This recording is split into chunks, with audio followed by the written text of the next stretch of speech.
Sir पे हिमालय का छत्र है, चरणों में नदियां एकत्र हैं, हाथों में वेदों के पत्र हैं, देश नहीं ऐसा अन्यत्र है। जब भी ये दो पंक्तियां सामने आती हैं, दुनिया भर में केवल एक ही नाम निकल कर आता है और वो नाम है मेरा भारत महान। मुझे याद है जब प्रथम स्क्वाड्रन लीडर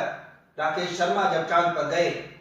और उनसे ये पूछा गया सैटेलाइट के माध्यम से कि आपको ऊपर से हिंदुस्तान कैसा दिखाई देता है,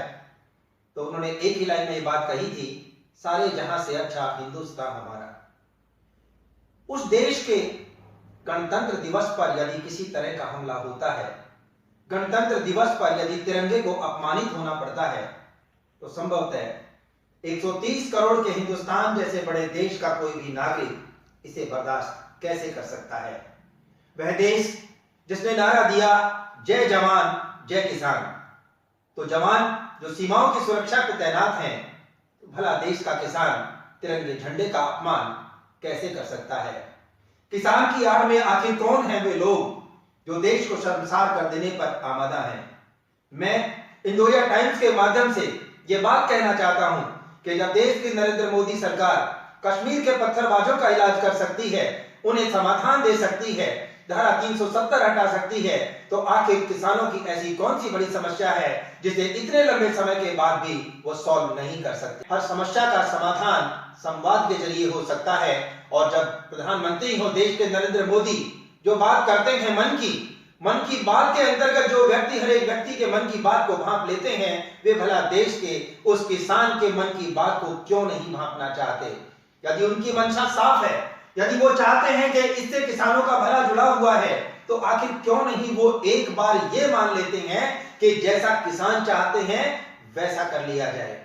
जो किसानों के लिए भी अहम है और सरकार के लिए भी अहम है। एक और जहां सरकार ने अपने कृषि मंत्री की बात को दोहराते हुए स्वयं प्रधानमंत्री नरेंद्र मोदी ने यह पैरवी की है कि मैं केवल एक फोन कॉल पर उपलब्ध हूं, तो किसानों ने भी यह बात कही है कि वो प्रधानमंत्री नरेंद्र मोदी का सम्मान करते हैं, वो सरकार से किसी तरह का टकराव नहीं चाहते, केवल और केवल चाहते हैं कि तीनों बिल वापस लिए जाएं। उनकी साफ सुथरी बात को लेकर जिस तरह से राजनीतिक दलों के द्वारा विरोध प्रदर्शन किया जा रहा है, असामाजिक तत्वों को संरक्षण दिया जा रहा है, आंदोलनकारियों को बढ़ावा दिया जा रहा है, संसद का बायकॉट किया जा रहा है, ये तमाम वो चीजें हैं जो बढ़ते हुए भारत देश के बीच में कहीं ना कहीं बाधाएं पैदा करेंगी। जब विश्व के पटल पर, दुनिया के पटल पर नरेंद्र मोदी को स्वीकार किया जाता है,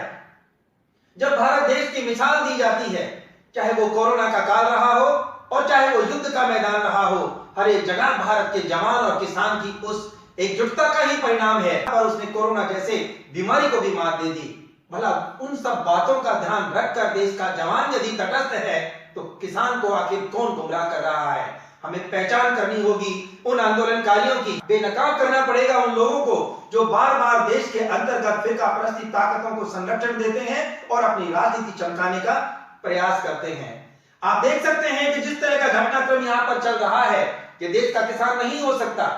देश का वो सिख, वो सरदार जो किसान होने के साथ साथ सरदार है, उसकी तलवार के साथ उसकी एक प्रतिज्ञा जुड़ी हुई है। वो बिना प्रतिज्ञा के, बिना किसी का अहित किए हुए, जब जब भी उसकी तलवार की आवश्यकता समाज को हुई है, तभी तब तलवार म्यान से बाहर निकली है। लेकिन जिस तरह से 26 जनवरी के दिन तलवारें लहराई गई, वो तलवारें लहराया जाना वो किसी भी व्यक्ति के ऊपर नहीं, बल्कि देश के जवान खाकी के ऊपर कातिलाना हमला था। और वो कातिलाना हमला जिससे निश्चित रूप से 400 जवान जख्मी हुए हैं, पुलिस के 2 व्यक्तियों को भारी चोटें आई हैं, उन तमाम चीजों का लेखा जोखा भला कौन तय करेगा।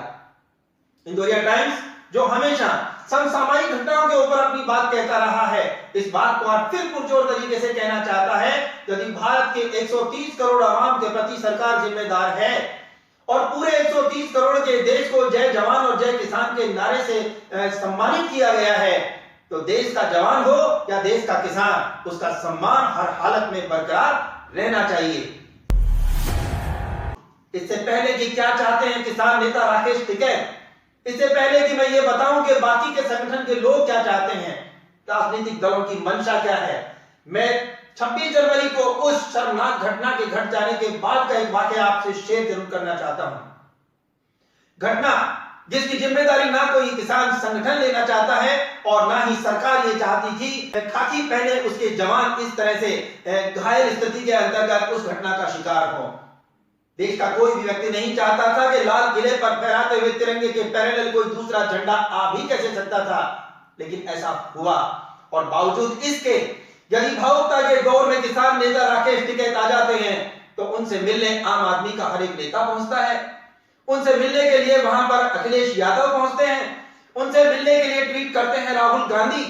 इन तमाम घटनाओं के बावजूद वो भला कैसे भूल जाते हैं कि 400 जवान भी घायल हुए हैं, वो भी हॉस्पिटल में उनका भी इलाज चल रहा है, उनके परिवारों की भी उम्मीदें हैं, देश की सुरक्षाओं की जिम्मेदारी जिन्होंने ली थी, भला उनसे मिलने कोई भी व्यक्ति क्यों नहीं पहुंचा।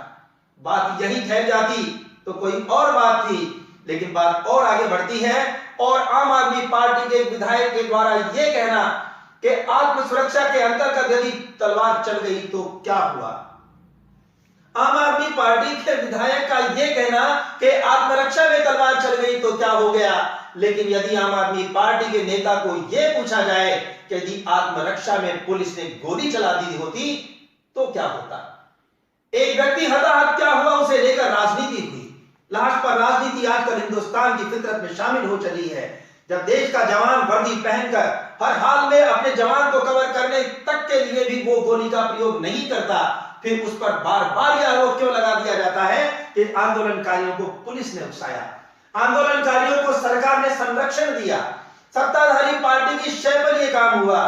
भला कौन जानता था कि यह आंदोलन किसानों के हित में है या देश के ऊपर एक बहुत बड़े प्रश्नवाचक चिन्ह को जन्म दे रहा है। दुनिया भर की नजर जहां गणतंत्र दिवस पर हिंदुस्तान पे थी, एक नए दशक का आगाज था, उस तमाम वातावरण को धूमिल कर देने का, उसे शर्मसार कर देने का जिसने भी व्यक्ति ने कृत्य किया है, मैं इंदौरिया टाइम्स के माध्यम से यह अपील करना चाहूंगा देश के यशस्वी प्रधानमंत्री नरेंद्र मोदी से, दोषी कोई भी हो उसे तिरंगे से किसी तरह का कोई समझौता नहीं करना चाहिए, उसे निश्चित रूप से सजा मिलनी चाहिए।